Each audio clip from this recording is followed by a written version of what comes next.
Welcome to the Big Bets on Campus podcast presented by BetMGM. I am your host, Jim Root, joined by the rest of the three-man weave crew, Kai McEwen and Matt Cox. It is the Wednesday episode of BBOC, so you get Weave Wednesdays coming into your ears. Every week, we'll be dropping an episode talking all things betting in the world of college hoops. On today's episode, we're going through our typical segments. If you are new to the show, we've got live dogs, we've got blowouts, we've got games of the week, we've got mid-major games of the week, we have a Trashman pick of the week, and we have a spotlight section where this week, Kai, it is oops, more game previews. So we're dipping into more Wednesday and Thursday games because they're so good. We're going to give a little bit more of love to those. But first, we get into our opening section. That is the live dog of the week. Last year, boys, or excuse me, last week, Jim. Come on. Don't fast forward on us. Pretty solid week for us. Monmouth led for 30 minutes. Couldn't get it done outright, but they did cover against Drexel. UC San Diego led for 25 minutes at Irvine and faded badly. No cover. And then Matthew, your Hail Mary, South Florida. I only bet them to cover. They came back and won outright. Mr. Cox, take a quick victory lap. Yeah, the Bulls were running, and I was running with them on a victory lap. Shouts to Penny and the squad, which seems like they have the season has ended there. I don't get how these teams go through such sharp psychological changes. Like they were having an awesome year, and then they have one loss, and it's like the sky is falling, and there's chemistry issues, and Penny's making like all these subliminal post game comments that reads terribly. It's like, dude, you got beat by whatever. You lost. It's fine. Your season's not over yet. It's gonna be okay. I don't understand. Like Illinois did this last year. Is like they're riding high, then everyone hates each other, and it's like, oh no, we're back. It's just like let's all just act even keel. Like it's okay. It's a short season, and it's long. It's short-ish season. It's gonna be They're okay. It's basketball. 18 to 23-year-olds. But the weird is like what you're saying. When the coaches like subtweet the players, they're like, I That's the can't get worst. these guys Penny, to get along. Like, you yeah, recruited them. Relax. Penny needs a little PR coaching on that. Like I feel like that's causing more harm than good. Yeah, and that's kind of what Underwood did last year too. He was not pleased with his players and very public about it. But anyways, But guys, nice let's job, get Bulls. into Nice yeah, job, Bulls. good job. All this to say. Good job, Bulls. Let's get into this week's slate of live dogs. Only one on Wednesday that really jumped out to me, and I kind of love it, fellas. It is UTSA, a +8 home dog against Tulane. And then on Thursday, a couple out of the Big Sky, Northern Colorado +8 at Eastern Washington. Portland State +6 at home against Montana. Rider +9 at St. Peter's in the topsy-turvy Metro Atlantic. Kai, any of these really jump out to you? I will make my strong case for UTSA, but I'll give you the floor first. Jim, I'm going Rider amongst the teams you picked out, and that's mainly because the Metro Atlantic is completely impossible to predict. So a team winning when they're presumably +8, +9 underdogs is very par for the course in this league. And Rider, excuse me, was preseason expected to be top 3 team in this league. They have enough talent to beat St. Peter's on the road, who has been very, very good. Home court's not very strong in this conference, so being a dog versus being a home team doesn't mean as much in this league as other leagues. So yeah, I think Rider can pull one off here. The UTSA one's interesting. The problem is their defense is so bad. The worst defense in the American. They're allowing 1.2 points per possession. That's insane in league play, and there's not really a small sample size. It's getting pretty significant now. Yeah, I kind of like them +8, Matt, but I'm not sure they're going to win outright against Tulane, a team I admittedly love. Matthew is muted. I had a really terrible point, so I'm glad I was muted there. I like UTSA. In fact, I love it, and I will be joining Jim on this. I just think they're playing way better. Like it's just a team that's very undervalued. Like Jordan Ivy Curry, aka Juice, has been great. Not sure if I love the matchup against the Tulane zone. Like I think they're probably built to score better against just like a typical man-to-man, but I think it's a good spot and they're playing well. And yeah, you'll hopefully catch 7, 8. Like the market might bet UTSA pretty heavy, but yeah, pretty good value on the money line. Jim, not a lot of great options this week. I went through the board myself. Some of the Summit ones jumped out, but then I was like, I don't want to bet a Summit road team. Doesn't ever intrigue me. So nothing else. Just one and done for me. Yeah, challenging slate for the live dog here. Part of that UTSA love, Matthew, as you mentioned, they are playing better. It's just a great spot too. Tulane just had a rush the floor first top 10 program win in like 2 decades. I think that was a big emotional victory for them. UTSA, now I know they just lost in OT to FAU. They've taken Memphis and FAU, the two best teams, or ostensibly the two best teams in this league, to overtime. They have that upside, the high ceiling to perform up to that level, and to catch a letdown effort from Tulane. I think this could be a big shootout victory. It will be a ton of points. This guy mentioned UTSA's defense is bad, but their offense is very good. So I think they can score with them. Ken Pom projects this over 170 points. That tells you what kind of shootout it's going to be. But I do think UTSA can get the victory there.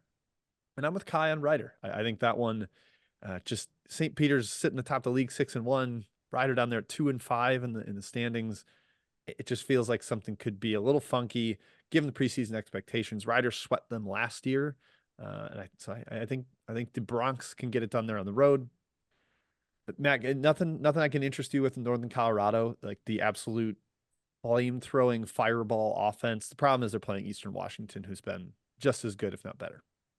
Yeah, I'm terrified of Northern Colorado, but I'm actually terrified of Eastern Washington. So I will have no dollars bet against my guy David Riley and the fiery Eagles of Cheney this year. That's for sure. So sticking. And to then that. the other big sky spot, Kai, Montana's in the middle. Like I think every Big Sky team does this once or twice during the year where they play Saturday, Monday, Thursday, Saturday. And this is the Thursday game in there for Montana after they just knocked off Weber State on Monday. Maybe going on the road to Portland State, you get a bit of a down effort, but it's only +6. It's not like it's going to be some super great price on the underdog. Yeah, Jim, I like that too. Oh, sorry, Kai.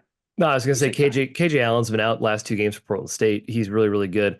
Portland State's team I cannot figure out whatsoever, but they did beat Weber at home, right? Portland State at home, maybe a little bit better here. It's a team I just don't trust against Montana, a team that I think is pretty darn good this year. They've impressed me even without Money Williams. And Montana and Montana State both just won, fading teams playing their 3rd game in 5 days. So a little bit of market inflation for Montana coming off that 15-point win, which was really in a juicy, good spot. So yeah, I kind of like the Porty State one, Jim. I give that one a good look too. My Vikes. Yeah, that if it was like +8, I'd probably bet it for sure, but not going to jump in. Any other ones for you guys off the board here before we reiterate our selections for this week? None for me, Jim. Wow, couldn't twist their arms. Matthew, you're shaking your head no as well. No, I looked at, like I said, the North Dakota State, North Dakota specifically at St. Thomas. They're playing like night and day better, light years better. They lost to St. Thomas by, I think, 77 or something a couple weeks ago. So like an ultimate revenge type of spot there, but no, nothing for me. UTSA, I'm running with the runners and that's it. Yep, I'm going UTSA and Ryder. And Kai, for you, just Ryder? Just Ryder for me, Jim. I respect your UTSA take, though. Riders and runners. Riders and runners. Right. Get it done for us this week. Again, UTSA is Wednesday. Ryder is Thursday. So keep an eye out for that. All right, next section is Blowout City. Fellas, still not our best work here, but we at least got one. And we needed to see one go through the hoop here. Furman absolutely blasted VMI on the road, beat them 100-60. Unfortunately, Hampton hung around at Hofstra, and then Matt, even in the bonus potential Saturday follow-up, they hung around with Monmouth. And my road suggestion of Liberty against FIU, they won by 9. Spread was like 11.5.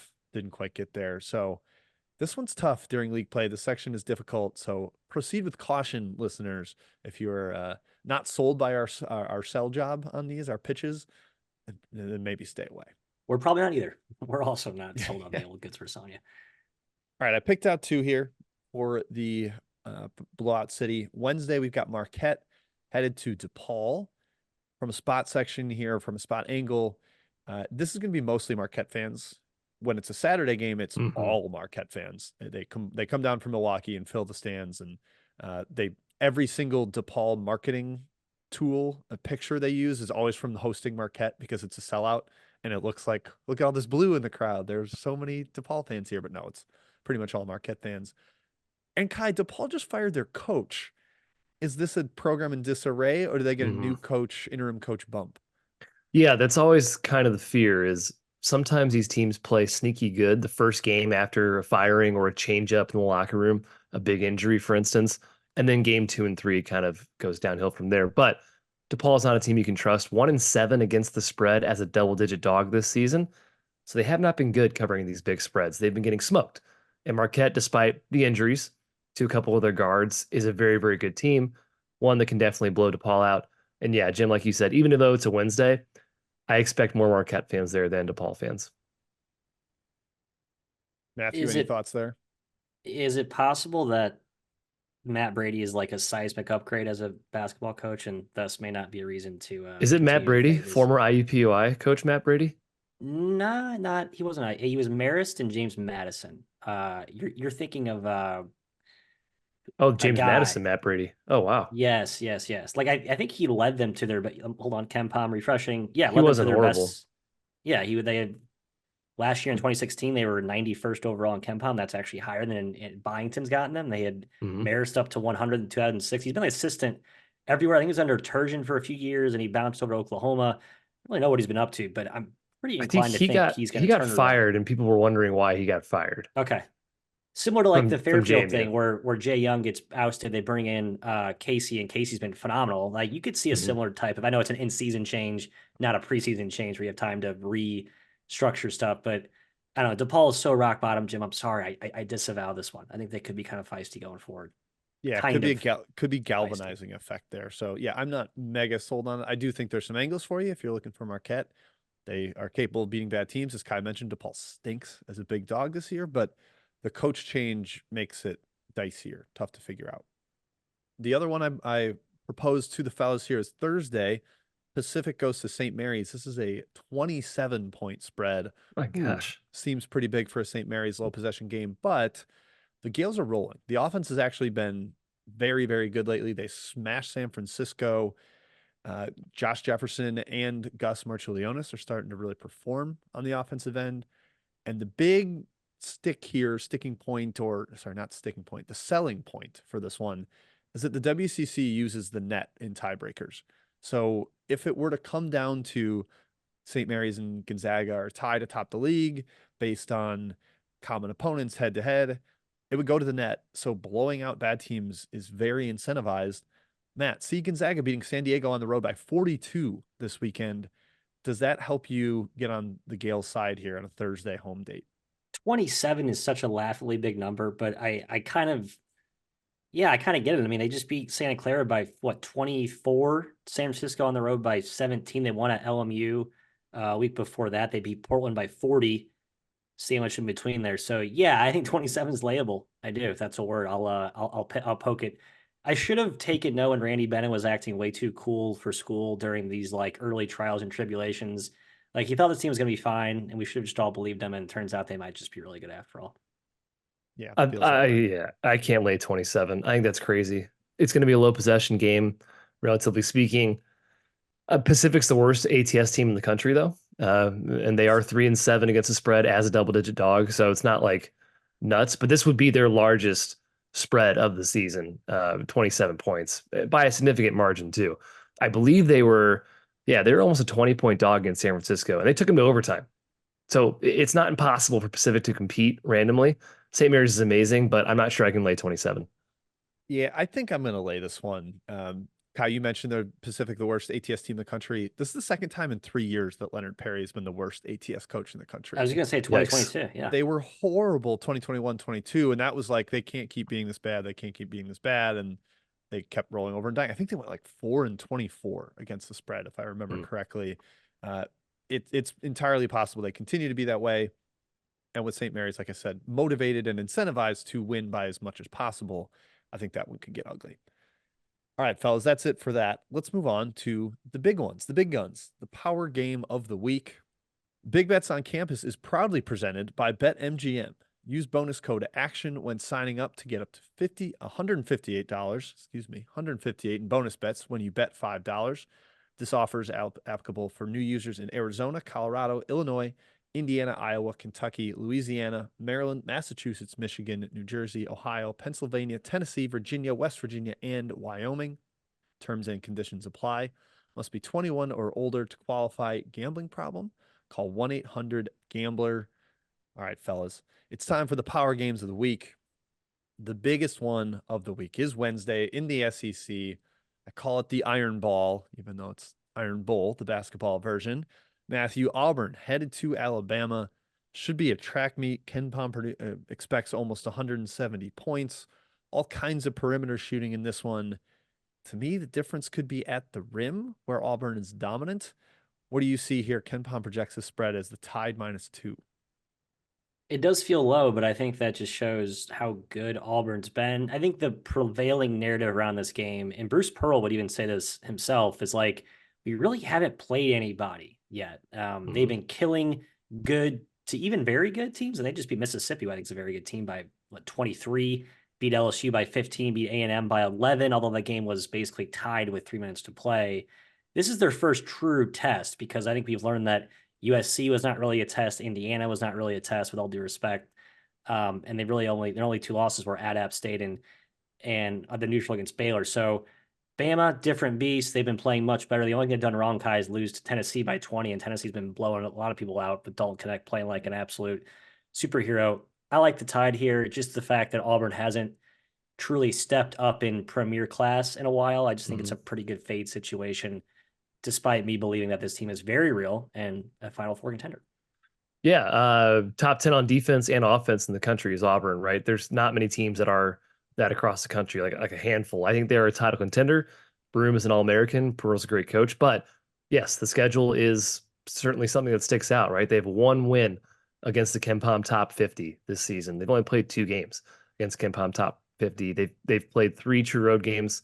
They lost one of those, obviously, and then one of them was at Arkansas, which has been easy for people to win at apparently this season. South Carolina just did it. So I think this is a different. One was Vandy. It's like the third one was Vandy too. Yeah, yeah, and so I think this is a bit of a different breed. Bama kind of feels the pressure most likely now. They are 4-1 in the conference, but their resume as a whole needs to stack more Q1, Q2 wins. This would be an opportunity. I do lean towards Alabama here. Yeah, this feels like the absolute apex of Auburn's value in the market. Like, I think they're awesome. I don't think they're a top 3 team contending with UConn, Houston, Purdue. Like, I can see them in that 2 seed, maybe even fringe 1 seed conversation, but I think this is where they get humbled a little bit. Alabama really seems to shoot the ball way better at home. There's just a different confidence for them there. After a very, very cold shooting night at Tennessee, I mean, everything they put up, that you could just see like their shoulders slump every time they missed. I think we see a much more confident Tide team at home in a big rivalry game. I'm with these guys, rolling with the home team there. Short spread. I mean, do you guys think it'll open higher? Yeah, I think it'll be like 4. Really? All these premier big time they all get smashed. Marquee games, they're always shaded the right way in terms of like, if there's a pretty big like narrative of KenPom market overinflation or something, they usually it shades the right way. I think I would lay up to 4. But I think you could argue Alabama's overinflated. And I kind of agree too. I was just looking at that, and they beat Mississippi State on the road after Mississippi State got their big win against Kentucky. They beat Missouri, South Carolina, and Vandy. Okay, good. And then they got smoked. Yeah, I don't disagree with that take, Jim. I was sort of questioning myself as well. Yeah, I'm just this is wishful thinking, hoping it's only 2 and not 4.5, because I think 4.5 is the absolute. Auburn's awesome. Sports books, they're really good. Yes, Auburn. Open pick. Auburn will score at the rim at will. That's the only real concern here, or not the only real concern, but it's my main concern for betting the Tide. All right, next up, Illinois headed to Northwestern. Terrence Shannon is back. Looked pretty good in his return. And these two played in Shannon's first game out, and Illinois completely stomped Northwestern. Won by 30 in Champaign, was never competitive. Of course, Northwestern's been nails at home, Matthew, other than against Chicago State. Do they find some revenge here? KenPom makes this Illinois -4 on the road at Welsh Ryan. Yeah, I kind of like the revenge angle here. Again, just siding with Big Ten home teams so far to date. The updated tally is 28-21 against the spread, 57%. I know Northwestern's home court is not respected as much as other home courts, but they've been very good at home this year, Jim. And last year, they were sort of the road warriors of this league. This year, they've been defending their home turf. I think they respond just out of the revenge angle. Matchup concerns still very much linger. But in the Big Ten, I just think the spot typically trumps the matchup concerns. With so many good coaches, time to prepare, I think you can scheme against some matchup deficiencies, and the spot usually trumps. So I like the Purple Kitties in this one. Yeah, backcourt size is a really big concern. Northwestern's wings and guards are all pretty much under 6'6", and Illinois only plays guys that are over 6'6". They are huge in the backcourt. I think that's a problem. Northwestern's defense due for some regression in Big Ten play, the worst in the conference right now, but teams are shooting 76% from the line. They're shooting 40% from 3. They are crushing them inside. That is a concern. Illinois glass advantage, interior advantage. They're going to get to the rim. They're going to score on this defense most likely, but the shooting aggression should be coming. Northwestern very good at forcing teams into turnovers. That's sort of their MO at home. Maybe they can do that against Illinois. 4 seems quite short though, Jim. Northwestern beat them here last year, competed 2 years ago, but it's not like it's a long drive, and there should be plenty of Illinois faithful in the stands. Yeah, I can't figure this one out. Just looking at the history of Underwood versus Northwestern, he's won 9 of the last 10, but he's only covered 1 of the last 6, and that was that smashing this year down in Champaign for that 5 straight non-covers against Northwestern. That makes me a little bit nervous to back what I think is the better team. And as Matt said, if you really want to back a Big Ten road team, you got to have a great reason. I don't have a great reason here, so I'm not going to do it. You guys probably have the winner with Northwestern there. Yes. Nice job. I'm staying away. Okay, Kai stays away. Good. Oh, I have the winner. Good for me. Matt has the winner. Yes. Next up, it is the Battle of the Smiths out in the Pac-12. Craig Smith and Utah going on the road to Kyle Smith and Washington State. 2 coaches trying to get over the hump out west here. Matthew, I know you love both these coaches. There's key injury status updates to have on Wednesday night for Utah with Raleigh Worcester, Lawson Lovering having missed games recently. But the replacements, Davon Smith and Keba Keita, have been playing terrific. Anything for you, Utah without the altitude edge here? Are you going with the Cougars at home in Pullman? Right. Coming off their, Washington State coming back from the California road trip back at home. I think they match up well with Utah's size, no question. And the way Miles Rice is playing, I actually give them a slight edge in the backcourt with some of the injuries. However, you guys have pointed out multiple times, Davion Smith's been awesome. Like kind of a huge get for Utah to kind of help tie their injury concerns on the perimeter to get them through this stretch. Also provided a little dose of dynamism in the backcourt. I still side with Datorade and Kyle Smith here at home in a close barn burner. Kind of a tragic situation that my Cougars are not more at the at-large picture. They've had a couple of close calls. They should have won at California. They win that game. One of their other early Pac-12 ones, there might be a little more, in the thick of the hunt of the bubble after beating Arizona, but they are not. They're up to run a pretty gaudy record, I think, in Pac-12 to even make a legit push for an at-large. Yeah, I'm leaning Wazoo here. Game 1, it ended as a 22-point win for Utah, but it wasn't that way the entire game. Wazoo was up in the second half. They led by as many as 6 with 16 minutes to play, and they shot horribly. They were 4 for 20 from 3. They couldn't finish anything inside. They grabbed 45% of their misses against Utah, dominated them on the offensive glass. Now, Keita dominated them on the other end, and that's a concern. I don't really care that Lovering's out because Jim mentioned Keita's been just as good or as better. I think Worcester matters a bit. I think Wazoo has an easier time forcing turnovers against Utah than they did on Utah's home floor, excuse me. I think the switch in venue matters here. I lean towards Wazoo here in what should be a pick spread. Yep, I think this is a really, really good home spot. Revenge, kind of that angle all works. The matchup isn't some crazy deficient type of game, both on the court and in the coaching column. I think both Smiths are terrific, and I think Kyle Smith will make the right adjustments. I think they get them at home, like you said, just close pick 'em spread. I'm glad I don't have to lay any points. I think that's what we'll see there. Last one, quick to mention here in Power Game of the Week. We are going a little over on this section, but there's good games. Villanova, St. John's. I'm just going to pitch you guys. I think St. John's gets them again. I think Rick Pitino continues to run circles around Kyle Neptune as he did in the first meeting in Philadelphia. -2 per KenPom. Kai, am I crazy or are you joining me? No, I think I'm with you here, Jim. The athleticism edge St. John's has, I think, matters quite a bit. Now, no Justin Moore in game 1 for Villanova. That matters. He's clearly a great player. They really had UConn on the ropes last game. Obviously impressive. We don't know Jordan Dingle's status for St. John's. I assume he's out, but I'm not totally sure there. I think St. John's can get it done again. Soriano had a massive game in game 1. He probably does once again. Stick with Eric Dixon, man. He's probably not going to shoot 2 for 10 from 3 like he did in the first matchup. But also, do you want Dixon shooting 10 threes? If you're St. John's, you might want him to do that. So maybe that was part of the game plan. Make Eric Dixon beat you. I don't know. The point is, Matt, I'm going with the coaching. I'm leaning towards St. John's. Agree. And also, Ledlum was out in that game for St. John's. He's now back. They have RJ Luis playing better and healthier than when he It was his third game when they played Nova the first time. Now he's been back more acclimated.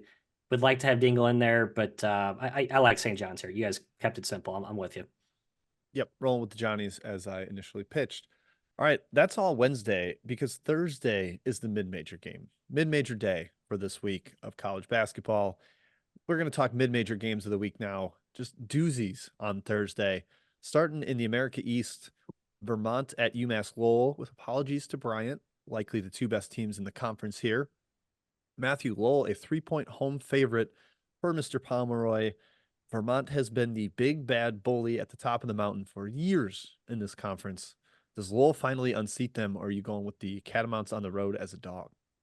I'm taking Lowell. They beat Vermont last year at home by 15, and then per usual couldn't get over the hump in the rubber match. They lost at Vermont, and then they lost again at Vermont in the title game of the America East tournament. I think they win this one, Jim.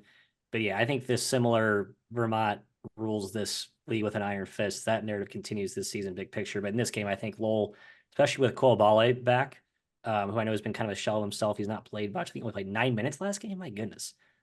Still, I like the talent. I like their rise. I like the Riverhawks. Yeah, I'm going the other way. You can't give me Vermont as a +3 dog in this league. You can't give me Vermont as a dog in America East, period. I think they actually match up pretty well against UMass Lowell.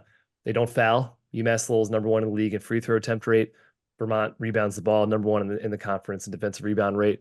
That's Lowell's game. It's pounding, it's physical, it's get to the rim, and I think Vermont is kind of built to defend that. And they have the best offense in the league on the other end, Vermont. They're great shooters. They don't turn the ball over. This Lowell team's kind of been playing with fire. I know Coulibaly's back, like you said. Yeah, he's not effective right now. His presence matters. They haven't lost with him back in the lineup, but I think Vermont's just too good. They're still the class of this league. Yeah, if you can turn Lowell into jump shooters, their offense becomes nothing. And Vermont is so well coached that I think they're going to be able to do that. They actually have some size. Veretto's a great interior defender.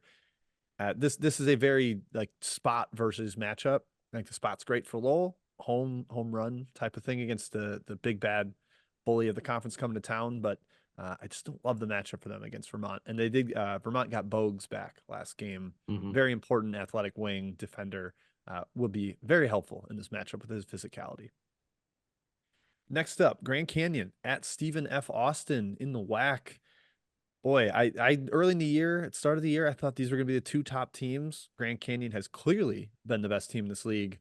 I don't know that you could say Stephen F. Austin has been #2, but they are 5-2 in the league despite not playing that well. So this could give them a chance to tie in the loss column atop the conference. GCU's coming off a loss at Seattle over the weekend, so maybe get a buy low here. Kai, what do you think? Can Stephen F. Austin force enough turnovers without coughing it up to GCU's pressure?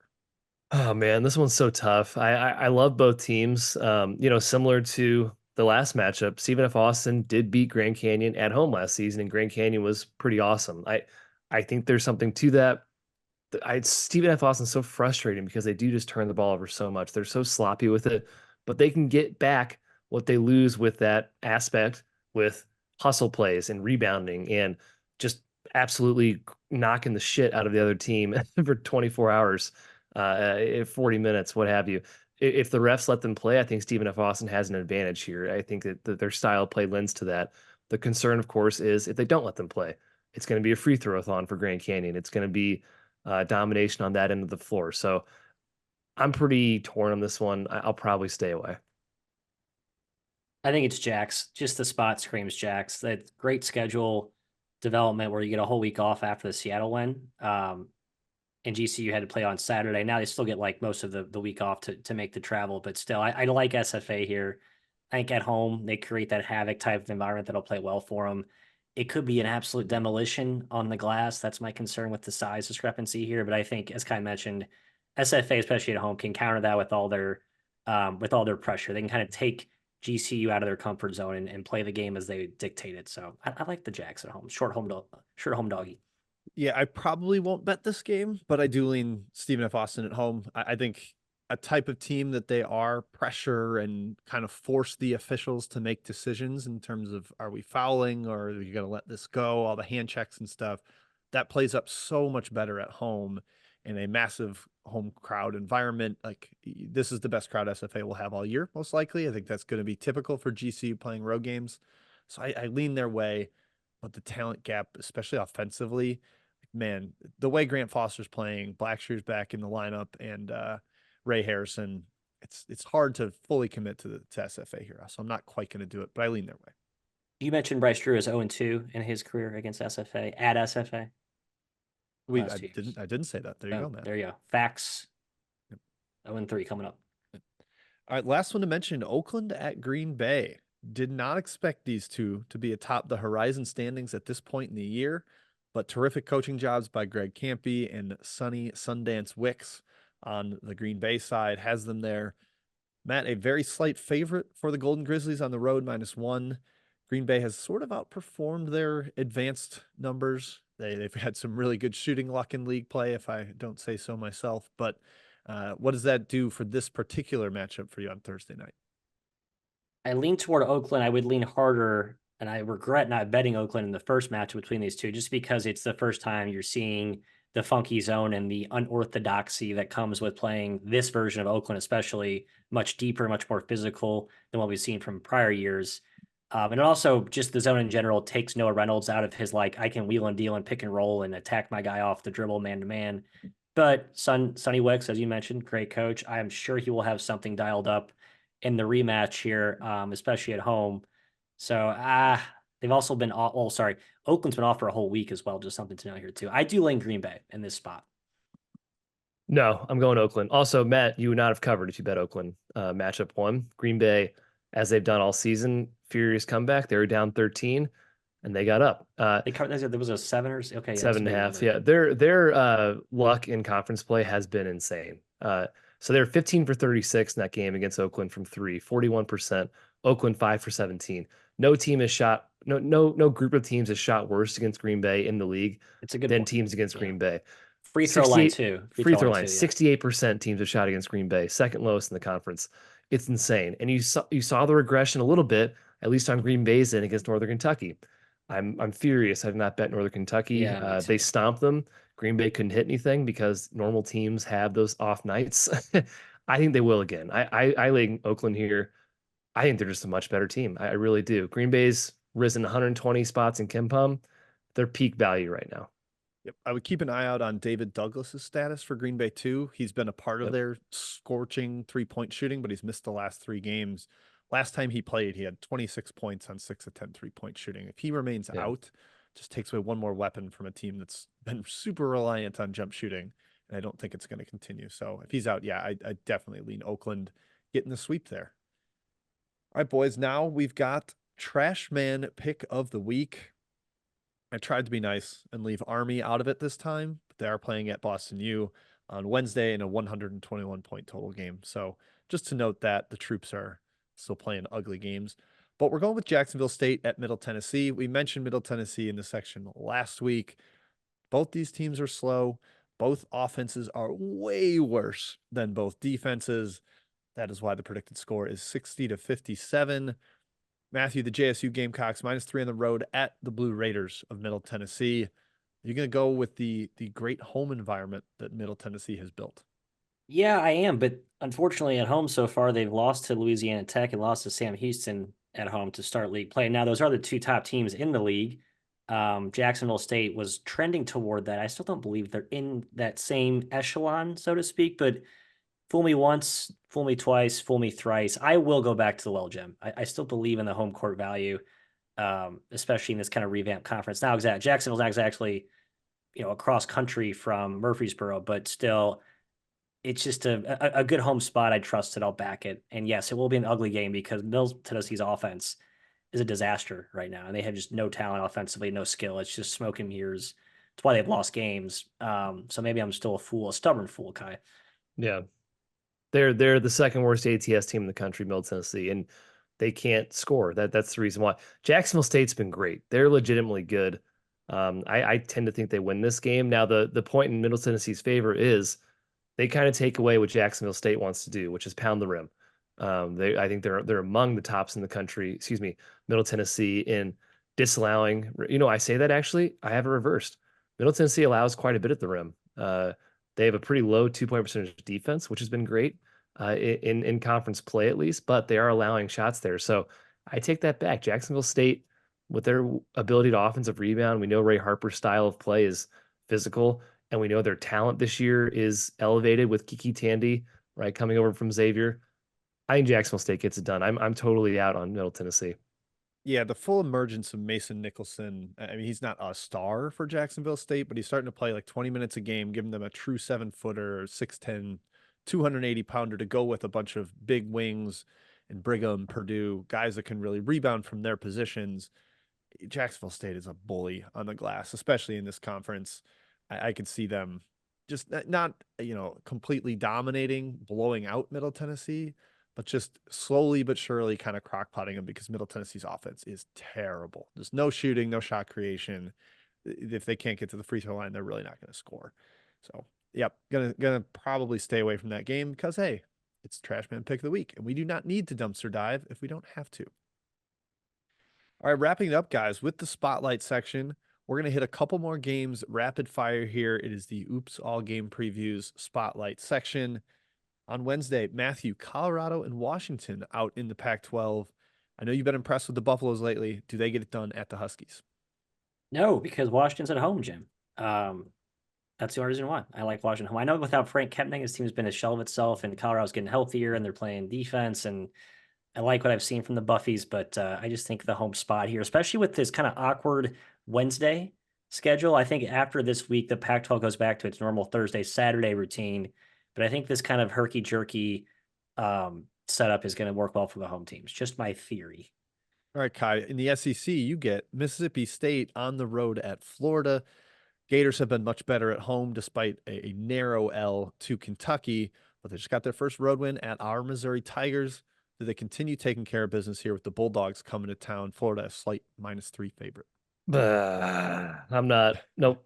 I'm staying away on this one. I don't trust Florida whatsoever. I've been on Mississippi State a couple times, and they've been not that great the last couple games here. They competed with Alabama, I suppose, but they were still at home. Should have probably won that game covered. They didn't get it done against Kentucky. They kind of struggled with Vanderbilt. So yeah, these are two teams I'm not really comfortable with currently. So it's a stay away for me. I'm going to bet the Gators there. I am don't too. fully trust them either, but I think that they can battle in the paint. They've got the 4 big guys they rotate. They got the size. They've got a little bit more guard play, shot making, but it's scary, Matt. It's scary. Watch what the game closes, because it closed 3.5 against Kentucky. And if it's 3.5 against Mississippi State, there's something wrong. Market likes Florida. Marco will probably take it to 5 or 6. Yeah, Market likes Florida. All right, Colorado State at Nevada. Matthew, you are my West Coast correspondent today. The Rams headed to Nevada, a very tough place to play historically. Do you think, again, this is very close to pick'em spread. Ken Pum's got it -1 for the Wolfpack. You're the Wolfpack whisperer. What do you think happens here?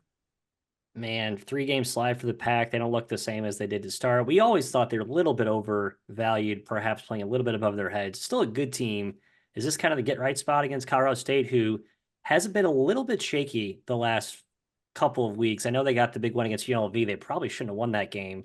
Yeah, they are healthier. They were down against Air Force. Yeah. Ugh. Air Force needed OT to escape that game. Their last 2 road games, though, they've been competitive, right? Lost by 5 at Utah State, lost by 7 at Boise. But they need to win this to actually cover for you if you're looking to bet this. I don't know. I kind of lean toward the home Pack just on the spot. How about the SoCon? Go down to the mid-major level, a couple more games here. Samford has been the dominant force in this league so far, but Furman has been the historical best team in the league, and they are healthier now with Marcus Foster back in the lineup. Samford, a road favorite, -2 at Furman. What do you got? Super, super scary, but I'm going with the Paladins in this one. Yes, I think there he is. it's the ideal spot. If Furman gets the best team at home, Furman still can be the best team in this league, and they are still a bit undervalued just because of their injuries. Their 3 best scorers have all missed time this season in Foster and Pegues and Alex Williams. They're all back. They just beat a really good Western Carolina team. You're going to get probably a favorable spread here. Furman maybe closes a slight favorite, but if you get them pick or as a slight dog, I think it's a good spot to back them. Even though Samford's scary, Jim, Furman needs to take care of the ball. They can do that, and Furman should be able to rebound the ball effectively against this Sanford team. I'm riding with you. Really good spot for the Paladins at home there, I think. On Thursday, Matt, you get one, and Kai gets our final game of the week. SMU at North Texas. You've been giving love to the American on both this show and our three-man weave pod. These two teams have been the sneaky contenders, could potentially even rise up and win the league. SMU is now more narrow odds to win than Memphis, so they are ahead of Memphis in the betting market. What do you think, Matt? Road slight dog at North Texas, -1 for the Mean Green in Denton. Yeah, there's a reason the Mean Green are awesome in Denton. They get a lot of calls, and the way their style plays, it's certainly prone to that whistle imbalance. Being Kyra on the wrong end of that a couple times this year early on. However, SMU should have won at Memphis, won pretty handily at East Carolina, a tough place to play. Won at Murray by 1 million, won at Florida State by 11. Should have beat Arizona State at Arizona State. This team's road tested, and it's just a really good team. I'm taking the Ponies here. I'm riding with the Pony Express.